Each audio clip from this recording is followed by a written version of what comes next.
exhibit called Phosphate from Bones, and it explains how an important ingredient for fertilizer comes from bones. In the United States, mass production of fertilizer came after the discovery that bones were rich in phosphate, which is a type of phosphorus important for plant health. Resourceful entrepreneurs opened the country's first bone mills in the 1830s by processing bones from large animals such as bison and cattle.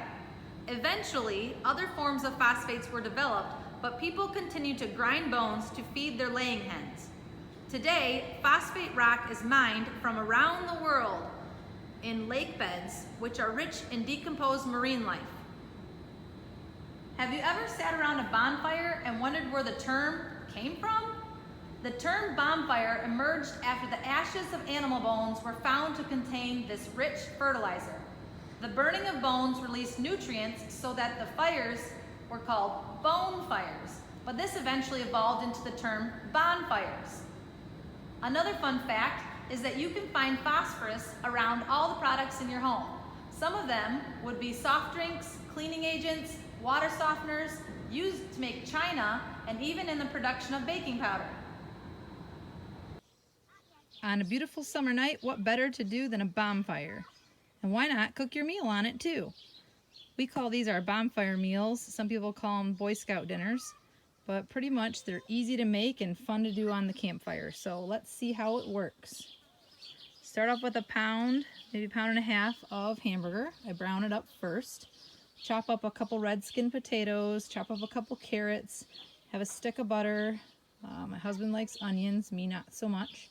But you're going to take these ingredients and you would wrap them up on tin foil, and the tin foil, about a foot or two, bigger sheets of tin foil.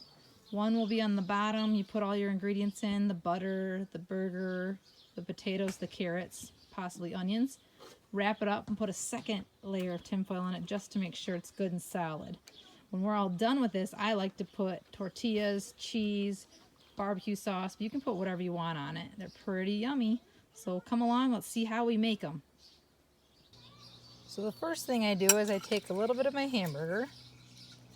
And I guess, like I said, it depends on how hungry you are and what you're going to want inside your bonfire dinner. But the key is, whatever you do, make sure you can have it good and flat.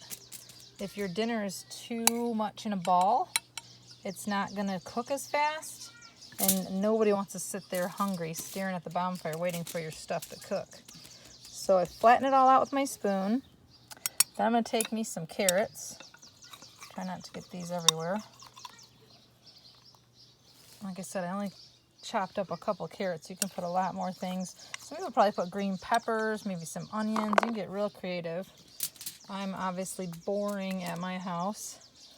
My husband's exciting and puts onions on his, but then you're going to put some red skin potatoes. I'm just doing a couple spoonfuls of each of these. Like I said, you want to keep it flat so it will cook. I'm always having a problem with putting too much, and then it takes forever, and I have to smell it and watch everybody eat theirs when it's done. I'm starving and I'm sad. So there you go, potatoes, carrots, and meat. That's mine, my boring bonfire dinner. And then a couple pads of butter. So I just took a couple of these little slices, put them right there in the middle so that I can make sure that I have enough butter. I don't want my stuff to stick. Do all this work and then have your food stick to the bottom of the tin foil will really make you sad. And then I'm going to take it and fold it over. Now this is just one piece of tin foil. And I'm going to fold it up good and flat. Get your corners like you're wrapping a Christmas present, because you don't want your stuff to fall out. You're going to put this in the fire, more so on the coals, on one side, and you're going to flip it. Try and get both to cook. So I have a little package there. And then take your package and flip it over just to make sure you're sealing it in. And you're going to put your other piece of tin foil going the opposite direction and seal it with the package as well. So get those corners good, just like a Christmas present. Wrap them in good. Doing bonfires in the summer seems weird to say the word Christmas, but... And that's what we're going to have for our first dinner. little package. This is going to go on the fire, like I said, on one side. Depending on how thick you make it, maybe, I don't know, 5-10 minutes. Then you flip it, 5-10 minutes. Make sure it stays on the coals. That'll be a better cooking spot than on the fire. And before you know it, like I said, you can put tortilla out, put your fixins on top with your cheese, your barbecue. It's amazing. But you can add whatever you want. Josh will put onions to his, and other people might put other toppings. So here's our bonfire, and yes, it's a little more full of flames probably than what you'd like. Probably want to have some more coals. So you're going to set them on the coals. So this is going to be an experiment. And so we're going to set them on the logs, and hopefully it won't be too bad. After a while we're going to flip them. But yes, usually they're on the coals on the bottom. We're just hungry, so we're going to try it, see what happens. I'll let you know. Okay, so our little bonfire dinners have just come off the fire. And even though you're supposed to, like I said, put it in coals, we put it in the fire. That's probably why we got all this black charring going on. But they still turned out pretty good. So if you open it up, I already flipped mine around so I could do this easier. Remember, we stacked them opposite ways when we made them. Looks very delightful. And I'm just going to put some of this on my tortilla with my cheese. Like I said, I love cheese. Gotta support those dairy farmers, not to mention cheese is amazing. Goes on almost everything. Probably finished up with a nice big glass of chocolate milk, because chocolate milk goes with everything. But this is my little bonfire dinner with my hamburger and my carrots and my potatoes. And this is, like I said, probably pretty boring. Others might have a lot of vegetables, and I forgot to mention Josh actually put some spices on his too. So this is a family favorite, Big Dave's Burger Steak Blend.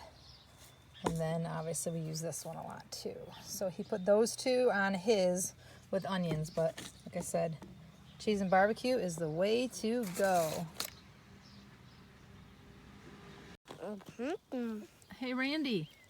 What? How's your dinner? Pretty good. What do you got in your hand? A s'more. A s'more. Is it delightful? Mm-hmm. How would you describe it? I don't know. Delightful is a great word. I don't know. So. Thumbs up. Do you have one too? It's yummy even if it's messy. Well, at least one of them likes it.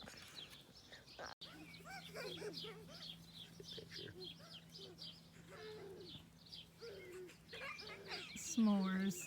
All this extra energy is lovely right by bedtime.